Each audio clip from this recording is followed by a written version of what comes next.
So here at the KICC, the first Senate after the first general election under the new constitutional dispensation will have its seating. Of course, the other house, that is the National Assembly, will be based at the Parliament buildings. So what will be the first order of business when they open? And most importantly, who will be the Speaker and the Deputy Speakers of both these houses?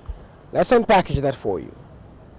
Before the sittings of the first National Assembly and the Senate elected under the new constitution kick off on Thursday next week, following summons issued by President Mwai Kibaki, the 349 members of the lower house and those of the upper house or Senate will have to await a ruling by Justice David Majanja on whether the planned swearing-in ceremony will go on as scheduled.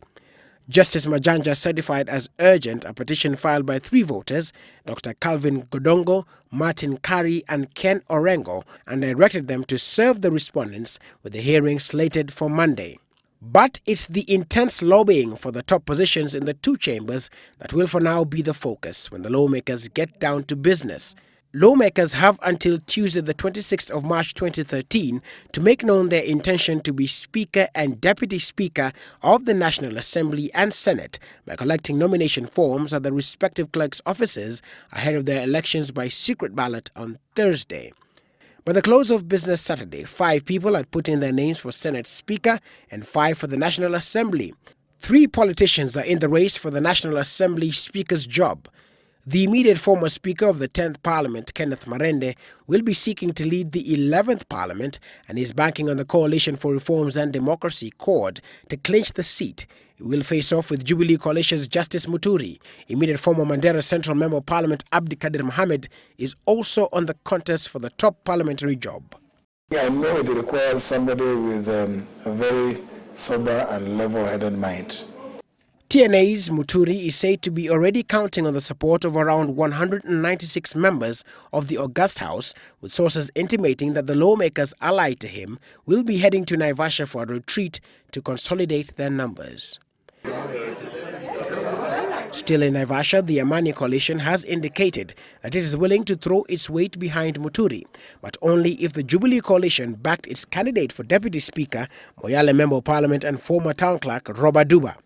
When you cannot make numbers by yourself in Parliament or for any item that you want, you have to approach the others to help you make the numbers to pass. In the game of politics, there is give and take. Scratch my back, I scratch yours.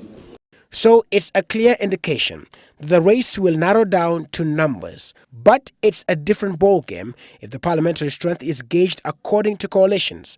The Jubilee Coalition that is led by President-elect Uhuru Kenyatta dominates in the National Assembly with 174 members. This is more than half of the House that shall comprise 349 members. The Prime Minister Raila Odinga-led Coalition for Reforms and Democracy (CORD) has 136 members, 40 members less than its main opponent in the general election held a fortnight ago. The Amani Coalition, led by Deputy Prime Minister Musalia Mudavadi, has 24 members in the House. This number could prove decisive to the 2 top coalitions, especially during crucial voting times on matters that will require to be passed by a 2/3 majority in the lower house. Nominees for the Senate are also seeking to beat the deadline. Saturday saw Kembe Gitura, Senator-elect for Murang'a County on a TNA ticket, throw his hat in the ring as well for Deputy Speaker. He joins the list of others like former National Assembly Speaker Francis Ole Kaparo, who is eyeing the slot of Speaker of the Senate on a Jubilee Coalition ticket. In the coalition's pre-election deal, the position was allocated to URP, that Kaparo chairs. The others are Ekwe Ethuro and Farah Maalim, among others. While the Deputy Speaker slot is going to be a battle between Martha Wangare of UDF, Honorable Wilfred Mashage of ODM, and Joyce Laboso of URP. In the Senate, it's the same ball game. The Jubilee Coalition has the lion's share with 33 members. The CORD Alliance has 28 members in the upper chamber of Parliament, while Amani Coalition has 6 members in the Senate. The Senate will be critical in overseeing the making of laws for county governments and protecting the principle of devolution from interference by the national government.